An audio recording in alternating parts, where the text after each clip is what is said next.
Maayong adlaw kaninyong tanan sa tanang nagasubaybay sa akong video. Nining adlaw buot lang nako i-share ninyo ang mugbong pulong mahitungod sa atong buhi nga Dios aron sa atong pakigbisog niining atong sitwasyon sa kalisdanan. Makuhaan ninyo ni og dugang makuhaan ninyo ni o kining mga pulong nga makalig-on sa inyohang mga pagtuo diha sa atong Dios aron makasugakot kita nining makalatas kita nining mga sitwasyon na. So nining adlaw akong i-share ninyo tungod kay bahin sa hinigiban nga gikan gayud sa atong Dios, no? Atong basahan ninyo ang Efeso 6 versikulo 11 hangtod 18. Akong basahon, isulob ninyo ang tibok hinigiban sa Dios aron makabarog kamo batok sa mga malipat-lipatong kaugdahan sa yawa. Kay ang atong pakigdumog dili batok sa mga pinuhat nga unod ug dugo kundi dili batok sa mga punuan, batok sa mga kagamhanan, batok sa mga labawng agalon niining kangit-ngit nga kalibutan, batok sa mga dautan nga espirituhanong panon diha sa dapit sa kalangitan. Tungod niini dad-an ninyo ang tibuok hinigiban sa Dios aron makasukol kamo inig-abot sa adlaw sa kalisdanan ug tapos sa inyong tanang pakigbisog. Busa pugid ninyo gayud ninyo ang inyong kinabarugan sa mabinaksan ang inyong mga hawak sa kamatuoran ug masamasuloban kamo sa katumaya nga mao ang pagkamatarong. 15 ug sa masinapinan ang inyong mga tiil sa pangandan sa mayong balita sa kadaitan. Ug dugang sa tanan, dad-an ninyo ang kalasag nga mao ang pagtuo nga pinaagi niini arang kamo makapalong sa tanang mga nagadilaab nga udyong sa dautan. Ug dawata ninyo ang salakot nga mao ang kaluwasan ug ang espada nga mao ang espiritu nga mao ang pulong sa Dios. Pag-ampo kamo sa tanang panahon pinaagi sa espiritu sa tanang pag-ampo ug pangamuyo alang sa maong kalabuton kinahanglan magtukaw kamo uban sa bug-os nga pagkamapadayonon og mga pangamuyo kamo alang sa tanang mga balaan. So kini atong akong buot i-share ninyo no nga kining Efeso 11 nagasulti kini nga isulob nato ang tibuok natong hinigipan nga gikan gayud sa Dios nga gihatag sa Dios aron makabarog kita batok sa malipat-lipatong sa kaugdahan sa yawa. Karong panahon na wala gid ninyo malilong nga ana kita sa kalisdanan. Oo, siguro sa imong dapit, siguro sa imong panimalay, wala ka pa naglisod. Pero daghan wala malilong sa kadaghanan nga anaa na jud sa kalisod. Gani pila pa lang kabulan ang pag-lockdown apan adunay nagpakamatay, adunay mipatay tungod lang sa kagutom, tungod lang sa pagkaon. Gani ang India atong makita nga aduna na ditoy nagsuicide.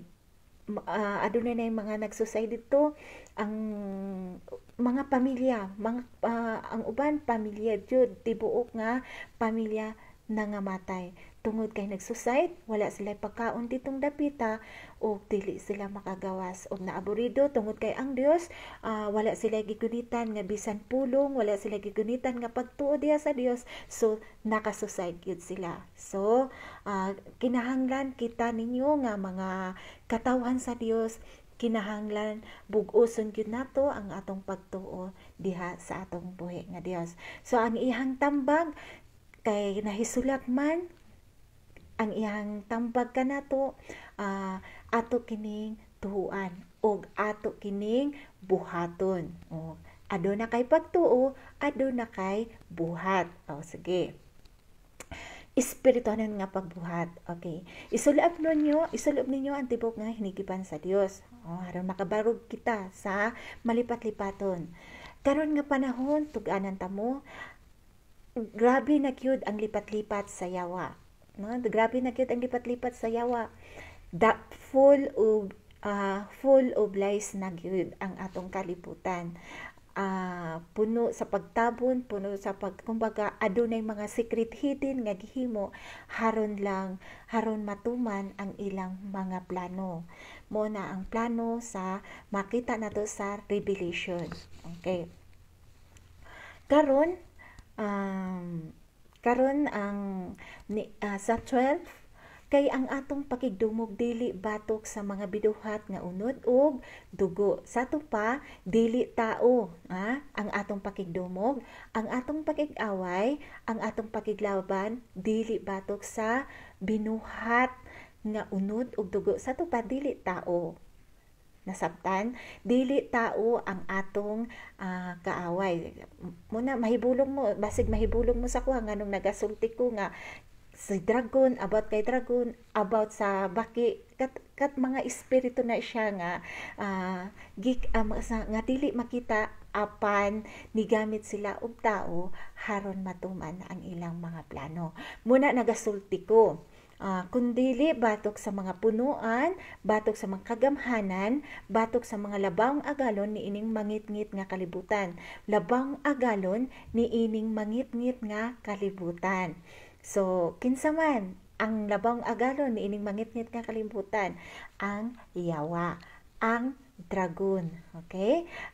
Batok sa mga dautan nga espirituhanong panon. Batok sa mga dautan nga espirituhanong panon diha sa dapit sa kalangitan. Mga last year ata or dugay-dugay na. Pero dinhin ako sa Saudi. Mga last year siguro to. Nakita nako gipakita sa kuha diha sa kalangitan, adunay purmag tawo nga itom siya. Nakabalo sila ani, ang uban nakabalo ani sa mga miyembro sa simbahan, bisan ang uban ako nga mga friends akong gisultihan niini.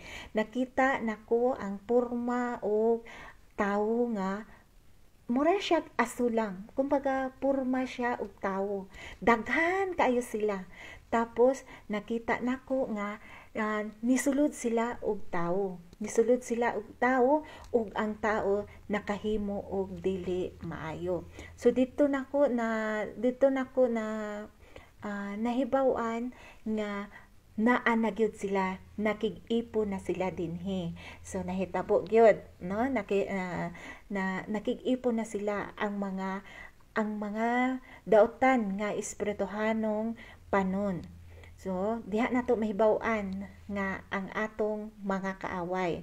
So tungod ini dad-an ninyo ang tibok hinigiban. Mo nay ingon sa Dios. Kumbaga mo nay tambag sa Dios tungod niini dad-an ninyo ang tibuok hinigiban sa Dios aron makasukol kamo inig-abot sa adlaw sa kalisdanan. Aron makasukol kita inig-abot sa kalisdanan kanus aman ang kanus aman ning adlaw sa kalisdanan. Kanus aman naabot na ba ni? So atong karon ang panahon sa kalisdanan.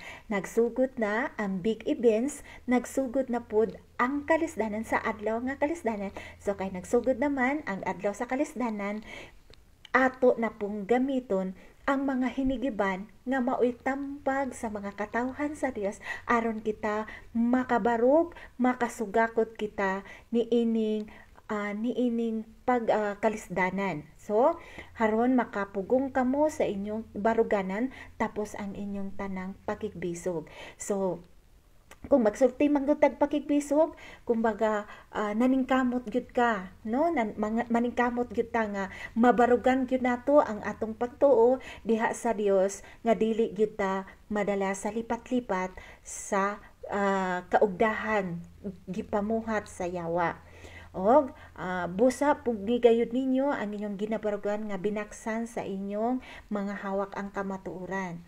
So atog yung kumbaga naanatay pagtuo, naanay kamatuoran nga atong gikuptan. Kita nga mga katawhan sa Dios aduna na kitay mga kamatuoran samtang ta nagatuo nagasimba sa atong Dios, gitudluan ta sa atong buhi nga Dios, wala magkulang ang atong buhi nga Dios sa pagtudlo nato sa kamatuoran. Kay ang Dios siya man ang pinaka kumbaga magtutudlo sa katawhan.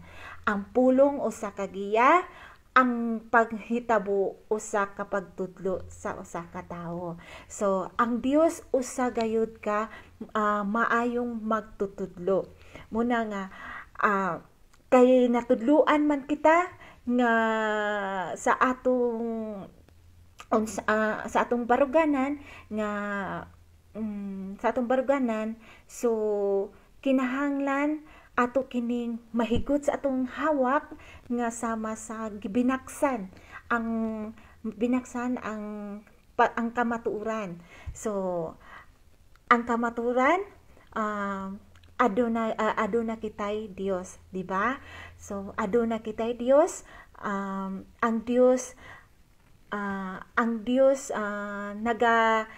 aduna kitay Dios nga ginakuptan, nga ginaasahan, may naatay Dios nga gituhuan, naatay Dios nga manlalaban, naatay Dios nga mag-aayo, naatay Dios nga magtatabang. So walay nakulang ang tanan ana lamang sa Dios. Wala nay kumbaga ana at tanan, kumpleto na ang imo lang himuon, ang imong pagsalig ngadto sa Dios ug ang imong pagtuo ngadto sa atong Dios. So hangtod masul-uban ta og katumaya nga sapin kumbaga ang pagka matarong og ang sapatos kumbaga sinapinan ang ato ang mga tiin sa maayong pangandan, sa maayong balita sa pakigdait, sa kadaitan. Okay? Ug dugang sa tanan dad-an ninyo ang kalasag nga mao ang pagtuo nga pinaagi nini aron kamo makapalong sa tanang mga nagdilaab nga udyong sa dautan. So ang pagtuo mao kini ang atong sandata, isa nga kalasag nga mao ang pagtuo. Okay, kay gituhuan man nimo ang naatay Dios, gituhuan man nato nga ang Dios magtatabang, gituhuan man nato ang Dios magbalantay, gituhuan man nato ang Dios mag-aayo ug walay nakulang kaniya pundo ta diha. Dili na nato atong gub-on ang atong mga panghuna-huna haron lang mutuo ta adtong mga binuhat sa tao. Okay. Karon, akong isulti ninyo. Kining hitabua nakahimo og panik ug kahadlok sa mga tao. Nakahimo og panik sa mga tao ug gani ila nang gikwinta kung maabot og kung maabot ni pila ka bulan, kung maabot ni pila ka milyon ang matakdan aning sakita, ilan nang gikwinta. Kumbaga, ilan nang gikwinta. Pero kanato nga mga anak sa Dios, nagasaligta ug nagatuo og atong gituhuan, atong buhi nga Dios. Ayaw mo kahadlok. Kini nga message alang ni sa mga katawhan sa Dios. Ayaw kahadlok. Guot jud, kumbaga, gunit jud mo sa Dios. Ang prinsipyo sa mga magtotoo, ang prinsipyo sa mga katawhan sa Dios, walay pag-inclinar, kumbaga, guot jud, gunit jud sa atong buhi nga Dios. Okay? Unsa giingon, unsa iyang giingon dinhi, dad-an ninyo ang kalasag nga mao ang pagtuo. Karon, kinahanglan kamong tanan nga mga katawhan sa Dios, pangayo kamo og kaalam ug pagsabot kay karong panahon na puno og pagtabon, full of lies, full of hidden nga mga panghitabo. Nga wala na ninyo nahibaw nga usa na daayto kalipat-lipat sa yawa haron kita mabutangan ni anang marka sa dragon. Karon, kining sa kita big events na. Kining sa kita big events. So, karon nagahimo ang mga katawhan, ang mga tao karon nangandoy nga naana ang tambal. Nangandoy nga unta naana ang tambal. Karon ang katawhan sa Dios kumbaga ang iyang gikuptan mao ang pagtuo. Okay? Nangandoy sila nga nauna-unta ang tambal. Pero ang katawhan sa Dios nagkupot sa pangalan sa Dios tungod kay ang pangalan sa Dios gituhuan nga ang in Jesus name makapawala ug makapawagtang sa sakit ug makapakalagyo sa dautan nga espiritu. Maunay gikuptan sa mga Kristohanon. Maunay gikuptan sa mga katawhan sa Dios, wala sila dili mangandoy atong mga tambal nga binuhat lamang sa tao. Karon, kinsa man ang nagbuhat? Okay? Kinsa man ang nagbuhat? Mga scientist. Kinsa man na ang mga scientist? Nagatuo ba na sila og Dios? Atong sutaon ang scientist wala nagatuo og Dios. Remember, ang mga scientist wala nagatuo og Dios. Nganong mosimba man sila og Dios daw? Nganong og sila pa nganong mutuo man sila og Dios? Nga ang Dios dili man makita. Nganong mosimba man sila nga dili man makita. Karon, nganong naghimo man sila tambal nga ang coronavirus di man makita. Diha nimo mahibaw-an kung unsa sila manulti. Okay? Karon, nangalipay bisan ang mga katawhan sa Dios, nangalipay. Ngano man kumbaga adunay kung musulti na nga adunay tambal, adunay nahimo nga mga tambal. Ang mga katawhan usab sa Dios, ang uban nga mga katawhan sa Dios nalipay. Bantay kamo sa lipat-lipat. Ang naghimo anang tambala dili magtutuo. Ang naghimo anang tambala wala miila sa Dios. Walay pagtuo sa Dios. Og nganong mutuo man ta nila? Nga usa man sila kadili ka magtutuo. Dadon lang ta sa mga tao nga dili magtutuo. Aron lang magpabutang ta ni ana. Asa na ba? Kumbaga akong nakita sa mga comments pag naanay mga tambal, perti na nilang lipaya. Ngano man, ang ilang gipunting, ang ilang gituhuan, katulamang makita sa ilang mga mata. Nasabtan? Katulamang nakita sa ilang mga mata. Pero wa nila nakita nga labing gamhanan nga pangalan ra ni Jesus mawagtang ang tanan. Tuhui buhata ang maong pasalig sa Dios. Kung nagpasalig ka ng tambala nga maong makaayo kaninyo, makabuhi kaninyo, na ay pasalig usab ang atong buhi nga Dios. Og sa tanan nga mga katawhan sa Dios didto ta. Gitudloan ta. Dili na maong tambala ang gitudlo, kundili ang iyang pangalan magnunot ang timailan sa maong pangalan nga makaayo nga bisan unsa nga sakit. Ang imo lang himuon mutuo ka lang og saligi ang pangalan sa atong buhi nga Dios nga mao si Jesucristo. Nasabtan? Dili kita musunod. Kun sila sa tawhonon adunay mandatory Kita pod nga mga Kristohanon, kita pod nga mga tawhonon at katawhan sa Dios, aduna pud tay mandatory. Unsa pong mandatory ha? Ayaw pagtuo ngadto sa dili magtotoo. Ayaw pagsunod sa mga tao nga dili magtotoo. Ayaw pag-abil ni anang mga gihimo nila tungod kay usa ka magtotoo. Nakuha ninyo? Nganong mutuo man ta nila nga di magani sila mutuo gidos. Nganong musunod man ka ikaw Kristohanan nga sila mismo nga dili magani mutuo Dios. Unsay tambag sa Kristohanon naay pangalan sa atong buhi nga Dios. Daw maunay himua. Mamatay man ta kinahanglan mamatay ta diha sa pagtuo sa Dios. Dili kay mamatay man ta nabalhin atong pagtuo ni anang mga butang nga makita sa mata. Kung miingon mugna ni sa Ginoo, mugna sa Ginoo. Isara ang gimugna sa Dios. Ang gibilin niya sa Dios ang baong pangalan nga maoy makaluwas nato. Ang in Jesus name maoy makaluwas ka nato.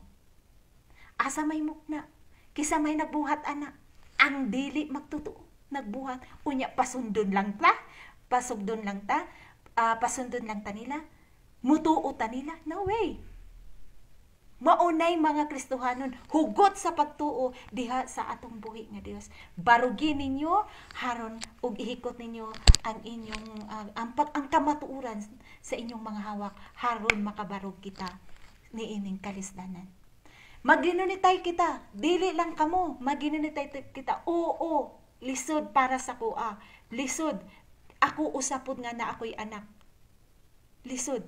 Pero ako yung giingnan sila na atay kinagbuhi ang akong mga anak, ako yung gisultihan ang akong miyembro, akong ginikanan ako yung gisultihan.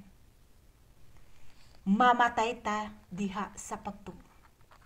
Ayaw ibaligya ang kahayag ug ipalit lang og kandila. Ayaw ibaligya ang kahayag ug palit lang o kanila. Ayaw ikambyo ang ngalan ni Jesus ngadto sa mga butang nga makita lamang. Ngadto sa mga butang nga nag-engganyo ninyo mga mabuhi mo. Adunay pangalan sa atong buhi nga Dios. Hinaot na sabtan ninyo. Hinaot na sabtan natong tanan. Kay daghan ang mga tao nga katawhan sa Dios nga usa nga malingla sa lipat-lipat sa dautan. Inganyo. Ayaw mo pakuana ng mga inganyo. Pasagdai, mamatay ta diha sa pagtuo. Kinahanglan ana ata sa Dios kay maunay promisa sa atong Dios nga aduna tay ikaduhang kinabuhi. Tagaan ta og kinabuhi. Magkinaunsa man ana ata sa kamot sa Ginoo.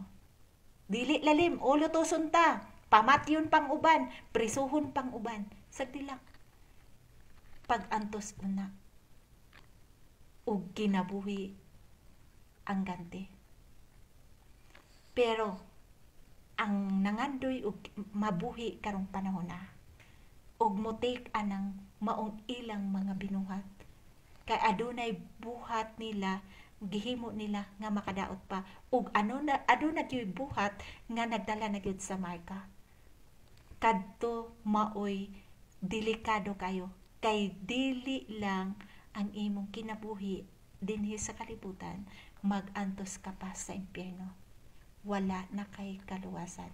Busak kupti ang imong pagtuo kupot jud sa atong buhi nga Dios. Dalaygon kayo ang Dios ug daghan kayong salamat kini lang akong i-share ninyo, hinaot matagaan ninyo og kalig-on ang inyong kinabuhi, kumbaga makakuha kamo og kalig-on pinaagi ng inyong mga pulong. Dalaygon ang Dios. Amen. Amen. Dalaygon ang Diyos. Ang atong buhi na Diyos. Siya Mao si Jesus. see? Siya na. Bless kayo. Nagkakuan na siya sa pulong sa Ginoo. Usat na siya nga nagatuo sa og diri ra pud niya nasabtan, diri ra pud siya nakasabot unsa gyud ang pagkamaayo sa Dios. Muna abi nimo na naami napukoy i-share wa pa natapos ha. Nako i-share ninyo unsa na lang gyud kamaayo ang Dios. Kami gi-quarantine mi diri. Wala mi kumbaga wala mi gipagawas-gawas. Pero unsa ang kamaayo sa Dios? Sultihan ta mo ang among 5 kilos nga naa sa Tupperware. Hapit na lang duha na mo ka himabaw pagbutang na mo ha. Himabaw ang pagbutang na mo sa maong bagasan karon pag ampli na mo kumbaga ang mga mga sobra weeks puto na tong gamit no maulang gihapon kadaghan mo na nga Anak kamayo ang Ginoo. ingon anak ka maayo ang Ginoo kumbaga salig lang yun pagtuo lang yun kay kana imong bugasan mudaghan na prove yun na mong duha Yes. prove yun na mong duha tingal siya ate Makalimot ka nga wala kay kwarta. siya ate nakalimot lagi ta nga wala tay kwarta ingko nga bitaw no siya nag-quarantine na lang nag-lockdown na lang wala tay mga kwarta pero ang among sudlanan sa kanang 5 kilos to duha mi nagkaon paspas pa mi nagkaon karon ang among nagamit to namo mga sobra semana gyud karon pag ukuan na mo Jean unsa man ay atong bugas na mauman lang gihapon kadaghan puno man ay kuan man lang gihapon himabaw man lang gihapon ingon ana pagkamaayo ang Dios salig lang yun mo sa Dios mabuhi ta sa mga sa atong pagtuo ana ra gyud mao ra gyud muna siya nakakaton gyud na siya sa akong pagtuo ginasultian ko na unsa gayud ta mugunit kung unsa gyud ang pagkamaayo gyud sa Dios to God be the glory ang Dios magawan kaniyo ug daghang salamat.